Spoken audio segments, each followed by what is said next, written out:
तो हम लोग आज का क्लास शुरू करते हैं। बीच बीच में जो भी आते रहेंगे उनको हम लोग इंक्लूड कर लेंगे। तो हम लोग ऑर्गेनॉन की बात कर रहे थे। मैं आप लोगों को थोड़ा ऑर्गेनॉन की बुक दिखाना चाहता हूँ कि वो कैसी होती है। ये कुछ इस तरह की बुक होती है, ऑर्गेनॉन ऑफ मेडिसिन। बहुत छोटी सी, हैंडी, जिसको आप हाथ में लेकर भी चल सकते हैं।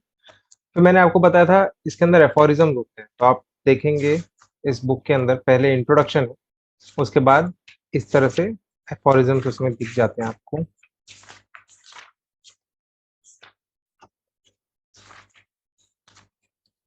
ये कुछ इस तरह से इसके अंदर एफोरिज्म्स लिखे होते हैं। अगर आप लोग इसको ध्यान से देखें तो ये छोटे छोटे छंद हैं। नंबर वन, फिर उसके नीचे नंबर टू, फिर उसके नीचे नंबर थ्री। और आप देखेंगे जो मैंने फुटनोट आपको बताया था कि फुटनोट्स क्या होते हैं, तो आप ये पूरे पेज के नीचे आप देखेंगे निचले हिस्से में इसका एक्सप्लेनेशन दिया हुआ है। इसको फुटनोट कहा जाता है। तो हम लोग aphorism number one aphorism number one और टू हम लोग ऑलरेडी कर चुके हैं।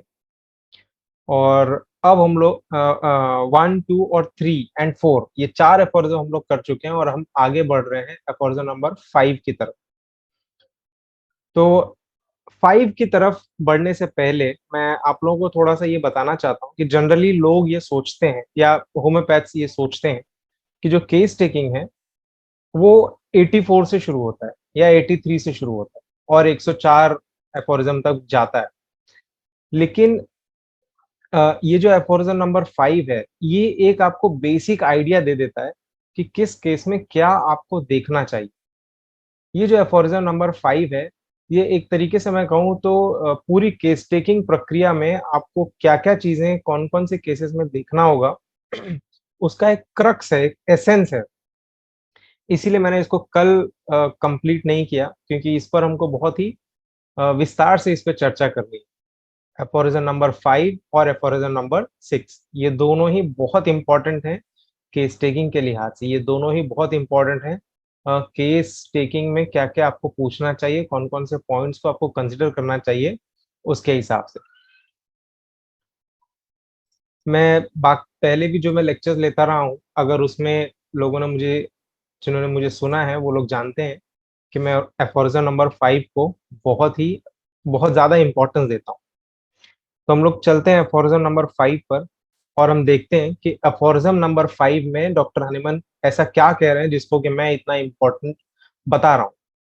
आप इसमें देखेंगे, इसमें डॉक्टर हनीमन लिखते हैं, मैं पहले पूरा पढ़ लेता हूँ फिर हम इसको ऐसे सेग्रीगेट करके देखें। बेटर अंडरस्टैंडिंग के लिए मैंने इसको अलग अलग कलर्स में डाला हुआ है, और जहां भी ऐसे इंपॉर्टेंट मुझे ज्यादा लगता है उसको मैंने या तो बोल्ड में रखा है, या फिर जैसे आप इसमें देख सकते हैं अंडरलाइन किया हुआ है, तो वो अंडरलाइन किया हुआ है।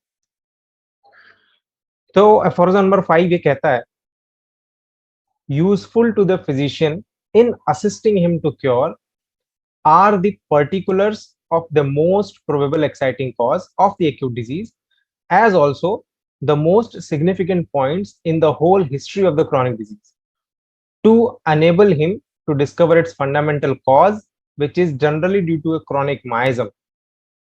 फिर आगे सेकंड पार्ट इसका कहता है, in these investigations the ascertainable physical constitution of the patient, especially when the disease is chronic, his moral and intellectual character, his occupation, mode of living and habits, his social and domestic relations, his age, his sexual functions, etc., are to be taken into consideration. अब ये जो aphorism है, इसको आप दो भागों में बांटिए। First paragraph जो आपको पिंक और ग्रीन में दिख रहा है, पिंक, ग्रीन और व्हाइट में दिख रहा है, और सेकंड पैराग्राफ जो आपको ब्लू में दिख रहा है।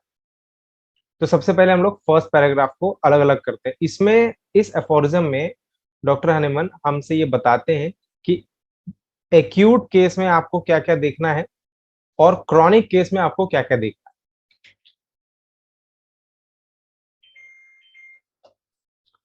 तो एक्यूट केस में आपको किन पॉइंट्स के ऊपर फोकस करना है, क्रॉनिक केस में किन पॉइंट्स पर फोकस करना है। एक्यूट केस में कौन कौन सी बिंदु होंगे जिन पर आप पेशेंट से क्वेश्चन करेंगे जिनके बारे में आप जब केस टेकिंग करेंगे तो आपको उस केस टेकिंग से आपका मोटिव ये होना चाहिए कि मैं जब केस टेकिंग कर रहा हूं तो मुझे क्या मिलना चाहिए इससे। तो एक्यूट केस में क्या मिलना चाहिए और क्रॉनिक केस में क्या मिलना चाहिए, ये इस एफोरिज्म में हमको पता लगता है, इसके फर्स्ट पैराग्राफ। तो ये कहते क्या है, देखो इसको हम हिंदी में समझने की कोशिश करते हैं। यूजफुल टू द फिजिशियन, यानी उस फिजिशियन के लिए क्या ऐसा है जो यूजफुल होगा in assisting him to cure, जो उसको मदद करेगा क्योर करने के लिए। Are the particulars of the most probable exciting cause, ये वो, यहाँ पर पर्टिकुलर्स का मतलब है details. Are the details of the most probable exciting cause, जो सबसे ज्यादा नजदीकी कॉज होगा किसी भी एक्यूट डिजीज का, जिसने उस डिजीज को एक्साइट किया, यानी एक्साइट यानी यही वो कारण है जिस वजह से वो बीमारी आई। एज ऑल्सो, अब ये आगे जो ये कह रहे हैं जो ग्रीन में है, ये क्रॉनिक डिजीज के बारे में कह रहे हैं। यानी कि एक्यूट डिजीज में हमको क्या हेल्प करेगा किसी को क्योर करने के लिए, हमको कौन सी ऐसी डिटेल है जो हमको असिस्ट करेगी। असिस्ट का मतलब होता है हेल्प करना।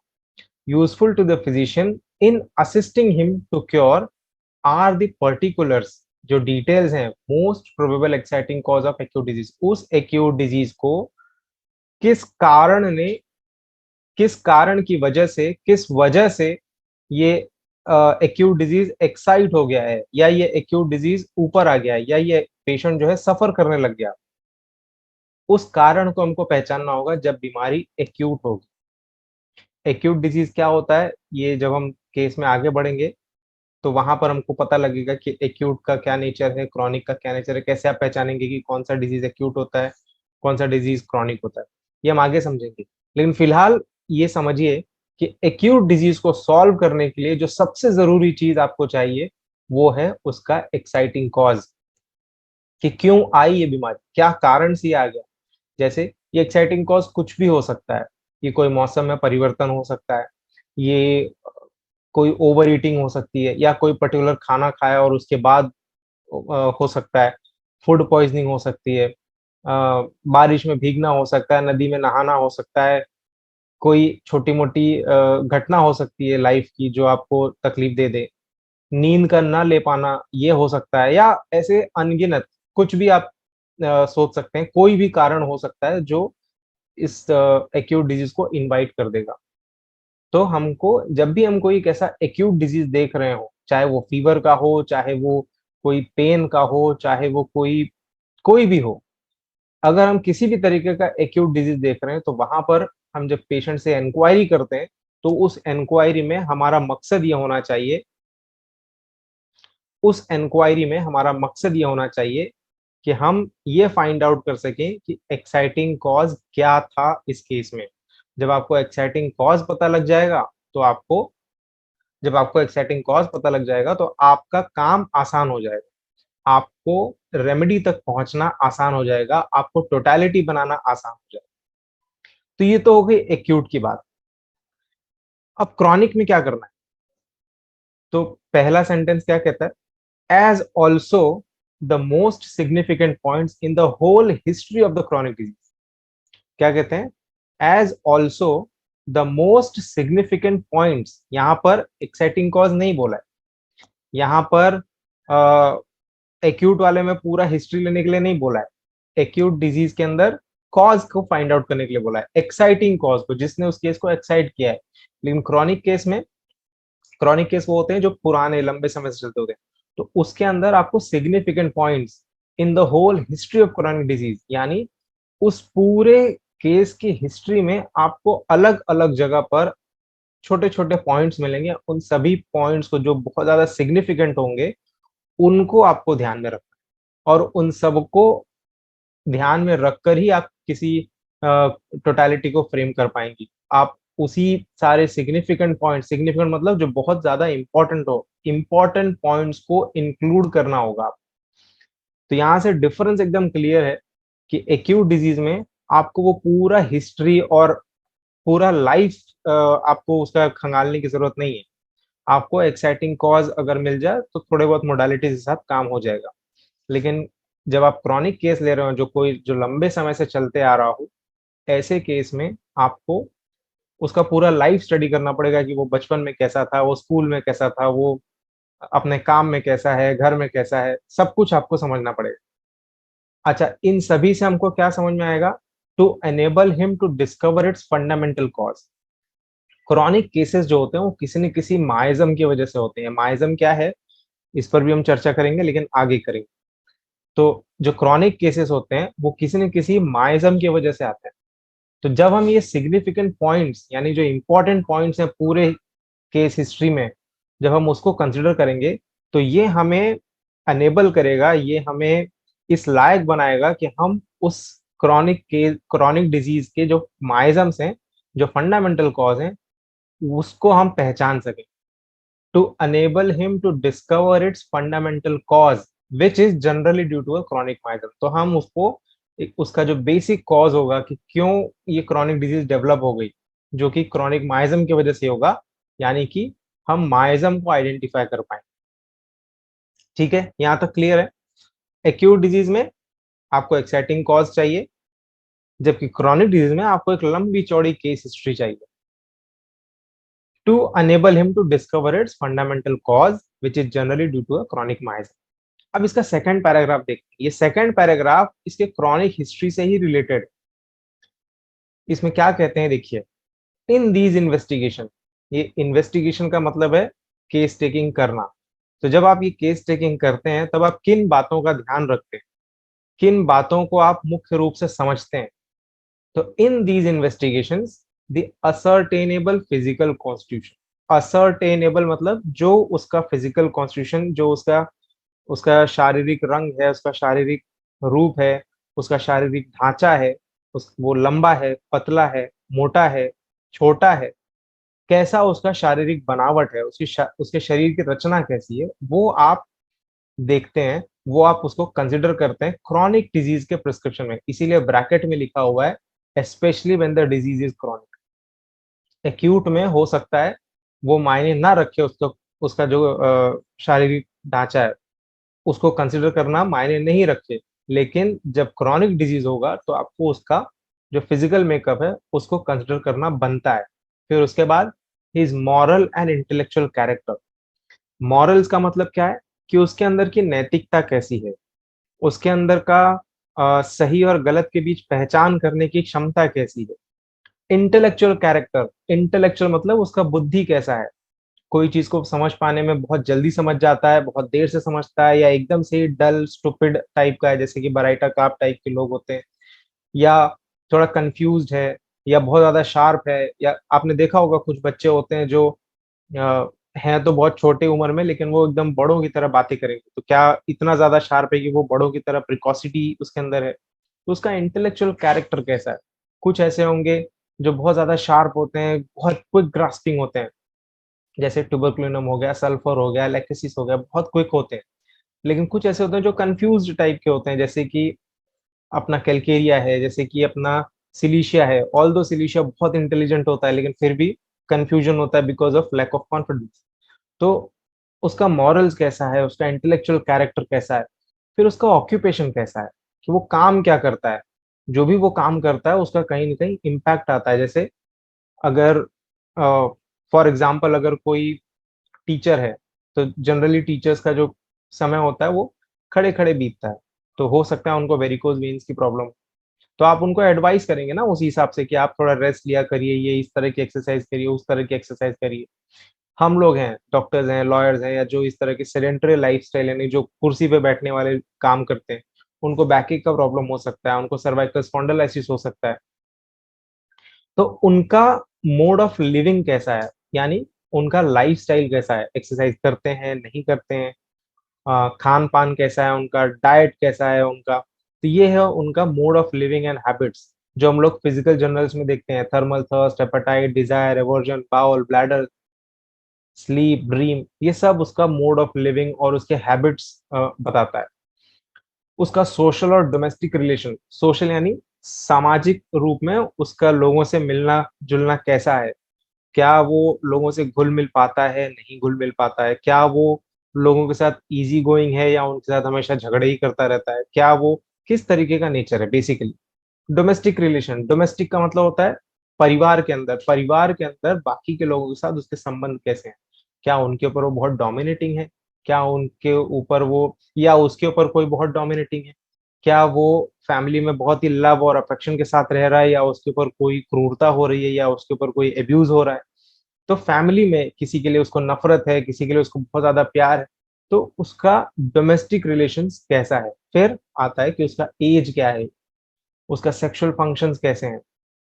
सेक्सुअल फंक्शंस का मतलब हो गया, अगर मैरिड है तो आप उनके जो सेक्सुअल रिलेशंस होते हैं उनके बारे में आप पूछ सकते हैं कि कहीं कोई प्रॉब्लम हो रही है, कहीं कोई पेन या किसी तरीके का कोई दिक्कत वो महसूस कर रहे हैं।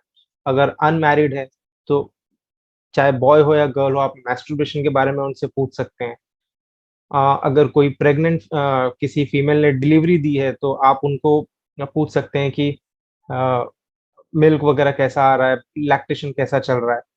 अगर ये सब कुछ नहीं भी हो तो भी आप मेंसेस के बारे में, अगर कोई फीमेल है जो मेंस्ट्रुअल एज ग्रुप में फॉल करती है, तो आप उसके बारे में पूछ सकते हैं कि मेंसेस आने से पहले, जाने से या जाने के बाद, या जब मेंसेस चालू होते हैं तो उसका कैरेक्टर कैसा होता है, कोई तकलीफ होती है नहीं होती है। तो इस तरीके से आप बेसिकली देखा जाए तो आप उसका पूरा लाइफ कवर करते हैं। तो क्रॉनिक डिजीज में क्या है, in these investigations the ascertainable physical constitution of the patient, especially when the disease is chronic, his moral and intellectual character, his occupation, mode of living and habits, his social and domestic relations, his age, sexual function, etc. are to be taken into consideration. इन सब को, अगर chronic disease ले रहे हैं तो ये सब आप पूछेंगे उसके बारे में। उसका बचपन से लेके आज तक का सारा इतिहास आपको खंगालना पड़ सकता है। लेकिन जब आप एक्यूट डिजीज को देख रहे होते हैं तो वहां पर आपका फोकस बेसिकली केस टेकिंग के वक्त कॉज के पास होना चाहिए। एक्यूट डिजीज मतलब कॉज, क्रॉनिक डिजीज मतलब पूरा इन्वेस्टिगेशन, पूरा केस टेकिंग। इसी को जब हम थोड़ा सा समझते हैं, समराइज करते हैं, तो एक्यूट डिजीज मतलब details of most probable exciting cause. Most का मतलब होता है वेरी, प्रोबेबल का मतलब होगा having high chance to be. बहुत सारे कॉज हो सकते हैं। बीच में किसी ने क्वेश्चन पूछा था कि हम कैसे तय करेंगे कि कौन सा कॉज हमको इम्पोर्टेंट समझना चाहिए और उसको कंसिडर करना चाहिए। तो कॉज बहुत हो सकते हैं, लेकिन जिसके सबसे ज्यादा चांस होंगे, जो सबसे नजदीकी कॉज होगा, उसको हम कंसिडर करते हैं।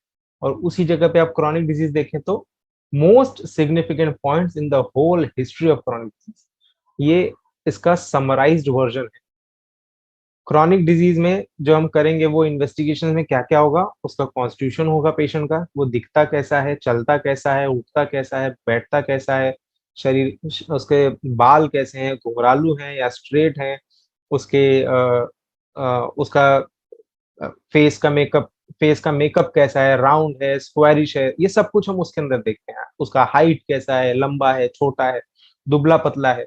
जैसे आप देखेंगे ना, फास्फोरस वाले जो पेशेंट्स होते हैं वो बहुत जल्दी लंबे हो जाते हैं, दुबले पतले से रहेंगे, लंबे से। कैलकेरिया फॉस, बाकी के कैलकेरियाज आप देखो तो मोटे थुलथुले टाइप के होते हैं, लेकिन ये जो कैलकेरिया फॉस होगा ये लंबे से होंगे, दुबले पतले से होंगे। बराइटा का अगेन बहुत ही शॉर्ट हाइट के होते हैं। सिलीशिया अगेन बहुत दुबले पतले होंगे। लाइकोपोडियम, इनकी जांघें मोटी होंगी लेकिन ऊपर का शरीर पतला होगा। तो कॉन्स्टिट्यूशन से भी आपको बहुत कुछ अंदाजा मिल जाता है, लेकिन उसका उपयोग आप कब करेंगे, क्रॉनिक केस में करेंगे, ना कि एक्यूट केस में। अब कंफ्यूजन क्या होता है कि अधिकतर मैंने ये देखा है स्टूडेंट्स को कंफ्यूज होते हुए कि अगर एक्यूट केस भी पेशेंट सामने आया है तो क्योंकि उनको एक आदत पड़ चुकी है वो पूरा केस लेने की, वो उस केस में भी उसका बचपन का स्वभाव लेकर आ जाए। अब किसी को अगर आज पेन हो रहा है तो उसका उसके बचपन के स्वभाव से क्या लेना देना, उससे तो कोई फर्क नहीं पड़ जाएगा उसमें। हाँ, जब आपको क्रॉनिक प्रिस्क्रिप्शन करना हो, कोई एक्यूट एग्जैजर्बेशन के लिए आपको करना हो, इन दोनों में आपको अलग अप्रोच रखना पड़ेगा। जब क्रॉनिक केस ले रहे हैं तो वहां पर आपको कॉन्स्टिट्यूशन देखना होगा, उसका मॉरल और इंटेलेक्चुअल कैरेक्टर देखना होगा, उसका ऑक्यूपेशन देखना होगा, मोड ऑफ लिविंग देखना होगा, हैबिट देखना होगा, उसकी क्या हॉबीज क्या क्या है, उसका सोशल डोमेस्टिक रिलेशन देखना होगा, परिवार में कैसा है और समाज में, बाहर घर में और घर के बाहर कैसा वो बिहेव करता है। जैसे लाइकोपोडियम होगा तो लाइकोपोडियम जनरली क्या करते हैं, वो लोग घर के अंदर तो बहुत ही शेर होते हैं, सबके ऊपर अपना दबदबा बना कर रखते हैं, लेकिन बाहर जब जाएंगे, जो उनसे ज्यादा पावरफुल होगा उसके सामने वो उनकी ठिग्गी बन जाएगी, वो बहुत ही उनके सामने बहुत ही ओबीडियंट करके बात करेंगे। उसका एज कैसा है, सेक्सुअल फंक्शन, ये सब कुछ आप कंसिडर करेंगे, लेकिन क्रॉनिक केस ना कि एक्यूट केस में। यहाँ तक कोई डाउट है किसी को?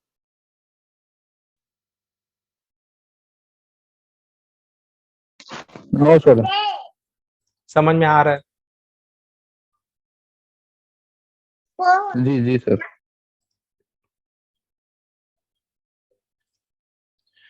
ठीक है, आई होप आप लोगों को फिफ्थ एफोरिज्म समझ में आया होगा। ये फिफ्थ एफोरिज्म का ही कंटिन्यूएशन है सिक्स्थ एफोरिज्म। अब इसमें देखिए क्या कह रहे हैं, मैं पहले पढ़ देता हूं, फिर इसको मैं इसके बारे में बताता हूं। The unprejudiced observer, well aware of the futility of transcendental speculations which can receive no confirmation from experience, be his powers of penetration ever so great, takes note of nothing in every individual disease except the changes in the health of the body and of the mind, which can be perceived externally by means of the senses. That is to say, he notices only the deviations from the former healthy state of the now diseased individual, which are felt by the patient himself, remarked by those around him, and observed by the physician. All these perceptible signs represent the disease in its whole extent. That is, together they form the true and only conceivable portrait of the disease. फिर उसमें number 2 लिखा हुआ है disease के ऊपर, इसका मतलब है कि हमको फुटनोट 2 भी पढ़ना है। पहले मैं इसके बारे में बता देता हूँ, फिर हम फुटनोट पे जाते हैं। एफोरिज्म नंबर 6 में वो कहते हैं, ये जो अनप्रिजुडाइज्ड ऑब्जर्वर है, अनप्रिजुडाइज का मतलब, अनप्रिजुडाइज का मतलब जो पहले से ही किसी जजमेंट पर नहीं पहुंचता, जो तथ्यों को बिना किसी पक्षपात के, बिना रास्ते से भटके हुए सही तरीके से जो एनालाइज करे, उसको अनप्रिजुडाइज्ड कहते हैं। प्रिजुडाइज का मतलब होता है कि वो पहले से ही एक जजमेंट बना लेता है कि अरे ये पेशेंट तो दुबला पतला दिख रहा है तो ये फॉस्फोरस ही होगा, अरे ये पेशेंट थोड़ा सा झुककर चल रहा है, अरे ये नहाता नहीं है तो ये सल्फर ही होगा, अरे ये थोड़ा सा गंदा सा लग रहा है तो सल्फर ही होगा, सोरियासिस है तो सोरिनम ही होगा। ये सब क्या है, ये सब प्रिजुडाइज्ड।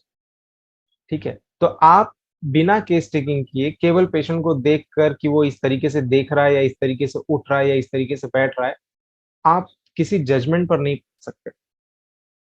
तो unprejudiced observer, well aware of the futility, जो ये जानता है, फ्यूटिलिटी का मतलब होता है यूजलेसनेस, जो ट्रांसेंडेंटल स्पेकुलेशंस यानी एक बेवजह के अंदाजे या अनुमान लगाना का जो यूजलेसनेस है, जो उस बात को जानता है, और ये जो अंदाजे हैं, it can receive no confirmation, इसके बारे में कोई कंफर्मेशन नहीं मिल सकता, चाहे हमारा इन्वेस्टिगेशन करने का पावर कितना ही ग्रेट क्यों ना हो, चाहे हम कितना ही बारीक नजर से क्यों ना देखें, है तो वो अनुमान, उसका कोई साक्ष्य नहीं। टेक्स नोट ऑफ नथिंग, ये जो ऑरेंज में मैंने मार्क किया हुआ है उसको देखिए, ये जो अनप्रिजुडाइज्ड ऑब्जर्वर, अनप्रिजुडाइज्ड ऑब्जर्वर मतलब जो फिजिशियन है, जो प्रिस्क्राइबर है, he takes note of nothing in every individual case, हर डिजीज में वो कुछ भी नोट डाउन नहीं करता, एक्सेप्ट, एक्सेप्ट क्या है, except the changes in the health of the body and of the mind. जो जो चेंजेस उस पेशेंट के अंदर आए हैं, उस पेशेंट के शरीर के अंदर आए हैं, उस पेशेंट के स्वभाव के अंदर आए हैं, केवल वो उन्हीं चीजों को वो नोट डाउन करता है और बेतुके अनुमान नहीं लगाता। तो अनुमान लगाने से हमको बचना चाहिए। मैं आपको एक एग्जांपल देना चाहता हूँ, मैं किसी भी सिस्टम को क्रिटिसाइज नहीं कर रहा हूँ, लेकिन मैं ये बता रहा हूँ कि कितना लूजली लोग प्रिजुडाइज्ड होकर एक अच्छे खासे सिस्टम को भी बेकार कर देते हैं, या उसको, उसका तर्क ही खत्म कर देते हैं। अगर किसी ने भी, अभी जैसे अभी सैगल सिस्टम के जो लोग फॉलोअर्स हैं, उसमें अधिकतर ये देखा जाता है कि अगर पेशेंट ने कुछ कह दिया कि मुझे मुझे डॉक्टर साहब मुझे जल्दी ठीक कर दीजिए, तो वो तुरंत एक रूब्रिक पर पहुंच जाते हैं, career desires to be fast. लेकिन ऐसा नहीं है। आप देखिए कि वो इम्पेशेंट है या उसका पेन ज्यादा है या क्या बात है, आप उसको इंक्वायर करिए। सिर्फ पेशेंट ने एक स्टेटमेंट बोल दिया तो आप डायरेक्टली रूब्रिक पर मत जंप कर जाइए। यही है प्रिजुडाइसिस, कि पेशेंट ऐसा बोलेगा तो मैं ऐसा रूब्रिक ले लूंगा। यही है प्रिजुडाइसिस। जबकि हमें क्या करना चाहिए? डॉक्टर हनेमान हमें फॉरिजन नंबर 6 में एडवाइस करते हैं कि हमें हर उस छोटे छोटे चेंजेस का हमको नोट डाउन करना चाहिए जो उस पेशेंट के अंदर आए हैं। जब भी पेशेंट बीमार होगा, उसके स्वभाव में भी चेंजेस आएंगे, उसके थर्मल्स में भी चेंजेस आएंगे, उसके बॉडी के जो फंक्शंस है उसके अंदर भी चेंजेस आएंगे। तो उसके बॉडी में और माइंड में दोनों जगह चेंजेस आएंगे। तो आप केवल बॉडी की चेंजेस लो और माइंड की चेंजेस ना लो, गलत बात है। आप केवल माइंड की चेंजेस लो और बॉडी की चेंजेस को इग्नोर कर दो, वो भी उतना ही गलत बात। तो आप क्या करेंगे? Takes note of we will take note of nothing in every individual disease except the changes in the health of the body and of the mind. तो जो जो भी चेंजेस आ रहे हैं उसके अंदर, वो सभी को हम नोट डाउन करेंगे। ये क्या है? Morbid phenomena, accident symptoms which can be perceived externally by means of senses. ये वो चेंजेस हैं जिनको हम परसीव कर सकते हैं, जिनको हम समझ सकते हैं, जिनको हम अपनी आंखों से देख सकते हैं, जिनको हम अपने बुद्धि से ऑब्जर्व कर सकते हैं, जिसको हम अपने, अगर कोई सूजन वूजन है तो आप उसको टच करके फील कर सकते हैं, उसकी ठंडा गर्म उसको आप टच करके फील कर सकते हैं। तो जो कुछ भी आप अपने सेंस ऑर्गन से देख सकते हैं, समझ सकते हैं, उन सबको आपको कंसिडर करना है, प्रोवाइडेड वो उसके बीमार होने के बाद से वो आए हुए होने चाहिए। Which can be perceived externally by means of the senses. That is to say that is to say कहने का तात्पर्य ये है, he notices only the deviations. जो जो उसके शरीर में डेविएशंस आए हैं, वो उन डेविएशंस को नोट करता है, वो उन डेविएशंस के ऊपर ध्यान रखता है। कौन से डेविएशंस हैं? फ्रॉम फॉर्मर हेल्दी स्टेट, जब वो हेल्दी स्टेट में था तब से, जब वो डिजीज स्टेट में परिवर्तित हो गया, तो हेल्थ से डिजीज में आने के बाद से इसके अंदर क्या क्या चेंजेस हो गए हैं, क्या क्या डेविएशंस हो गए हैं, उनको आप समझेंगे। Which are felt by the patient himself, जो वो पेशेंट खुद बताएगा कि जब से मुझे बीमारी हुई है ना, तब से ये मेरे साथ हो रहा है। Remarked by those around him, जो उसके आसपास के लोग होंगे वो बताएंगे। Remarked by those around him, जो उसके अगल बगल के लोग होंगे, उसके फ्रेंड्स होंगे, रिलेटिव्स होंगे, वो बताएंगे कि जब से ये बीमार हुआ ना, तब से इस तरीके से बिहेव कर रहा है, या इस तरीके से इसका खान पान चेंज हो गया, इसको तो भूख ही नहीं लग रही जब से ऐसा हो गया है। पहले तो इसको बहुत ठंडी लगती थी, लेकिन अब जो है ना, ये हमेशा फैन वैन चालू करके बैठा रहता है, एसी में बैठना चाहता है। या पहले इसको मीठा पसंद नहीं था, लेकिन अब जो है बहुत ज्यादा मीठा खा रहा है। तो ये सारे क्या चेंजेस हैं, remarked by those around him and observed by the physician. और साथ ही साथ आप भी देख पाएंगे कि वो किस तरीके से बिहेव कर रहा है, किस तरीके से उसके अंदर क्या क्या चेंजेस आए हैं। तो वो सारी चीजें आपको नोट डाउन करनी है जो तथ्यों पर आधारित हो, ना कि हमारे बेतुके अनुमान पर। All these perceptible signs represent disease. ये जितने भी साइंस हैं, ये जितने भी चेंजेस आप देख रहे हैं, इन सबको आप साइंस कहेंगे। All these perceptible signs represent the disease in its whole extent. ये सब डिजीज के साइंस हैं। और डिजीज का ये पूरा का पूरा एक्सटेंट ये लोग डिस्क्राइब करते हैं, डिफाइन करते हैं। That is together they form the true and only conceivable portrait of disease. तो इन सभी साइंस को जब आप मिलाकर देखेंगे, तभी आप एक पोर्ट्रेट ऑफ डिजीज फॉर्म कर पाएंगे। यहां तक कोई डाउट है किसी को? नहीं सर, बहुत बढ़िया है। सर ये जो सैगल सिस्टम है, ये कहीं मतलब माइंड मेथड सिस्टम है, कहीं पे किसी एफोरिज्म में मेंशन है क्या, या फिर ये कब इंट्रोड्यूस हुआ है? ये थोड़ा इसके बारे में बताएं। नहीं नहीं, ऐसा नहीं है। ये सैगल सिस्टम हो या विजेकर का सिस्टम हो या किसी का भी कोई सिस्टम, ये सारे सिस्टम्स जो हैं केस टेकिंग को आसान बनाने का एक जरिया है। ठीक है, आप, ये एक टेक्निक है जिससे कि आप केस टेकिंग को अच्छे से समझ सकते हैं, अच्छे से कर सकते हैं। लेकिन जब आप उसको, जैसे अभी हमारे हाथ में अगर तलवार आ जाए, लेकिन अगर हमको तलवार चलाने ना आए, तो हम क्या करेंगे? हम अपनी ही नाक काट लेंगे। तो उन टेक्निक्स का जब आप बखूबी इस्तेमाल नहीं करते हैं, वहां पर दिक्कत आती है। बाकी आप किसी का भी सिस्टम फॉलो करिए, सभी लोगों ने कुछ ना कुछ बेटर किया है, कुछ ना कुछ अच्छा किया है, ताकि हम लोग उसको आसानी से समझ सकें। उसको सिंप्लीफाई करने की कोशिश की गई है, लेकिन सिंप्लीफाई करने की कोशिश का ये मतलब नहीं होता कि हम आलस में आ जाएं और हम उस पर वर्क ना करें। बस जो सामने दिख जाए उसको ब्लाइंडली उठा लें, बिना उसको जांचे, बिना उसको परखे। हर पीली चीज सोना तो नहीं होती, हर पीली चीज सोना नहीं होती। बिल्कुल वैसे ही है, हर बार जब पेशेंट एक स्टेटमेंट दे दे तो उसके पीछे उसका मीनिंग होता है। आप उस मीनिंग को समझ के तब आप रूब्रिक उठाइए, ब्लाइंडली मत उठाइए, ये कहने का मतलब। ठीक है सर, तो ये किसी एफोरिज्म में आता है कहीं पे आगे, ये वाले सिस्टम सिर्फ माइंड आ, मेथड से आगे आएगा, आगे आएगा। फिलहाल यहां तक आप लोग समझे। आज मैं यहीं पर एंड कर रहा हूँ, इसको हम कल फिर कंटिन्यू करेंगे। अभी अपने पास 6 मिनट का समय है, अगर कोई क्वेश्चन किसी को पूछना हो तो आप लोग पूछ सकते हैं।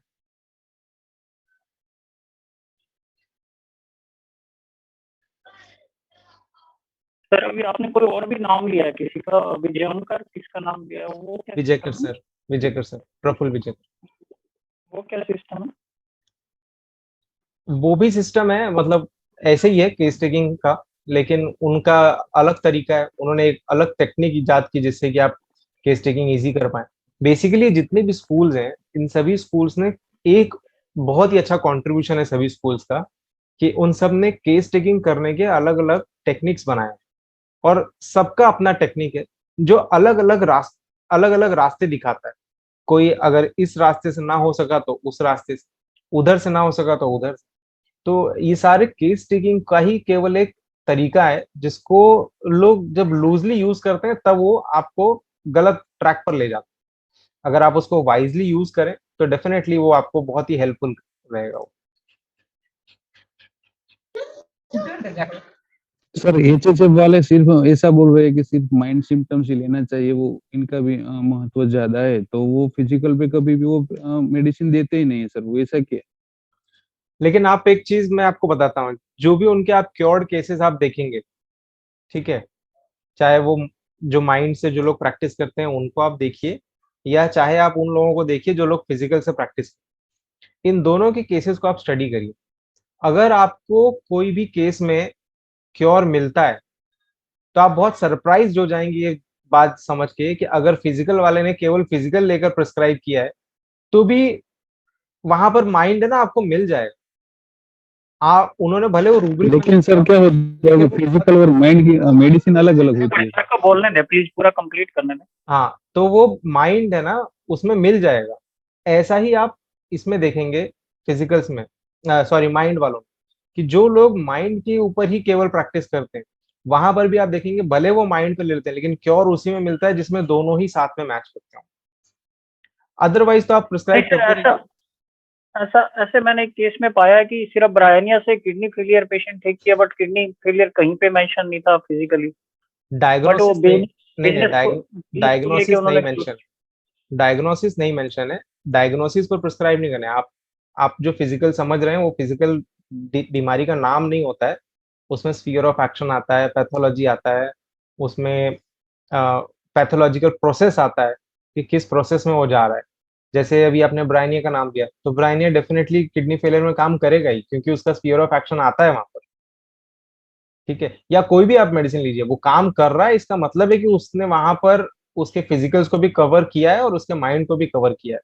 ऐसे कोई केसेस अगर ऐसे एकदम जिसमें क्लियर फिजिकल और ये दोनों साथ में मिल रहे होंगे तो मैं जरूर आप लोगों के साथ शेयर करूंगा उसको। फिलहाल आज के लिए कोई डाउट है आप लोगों को इस अभी तक?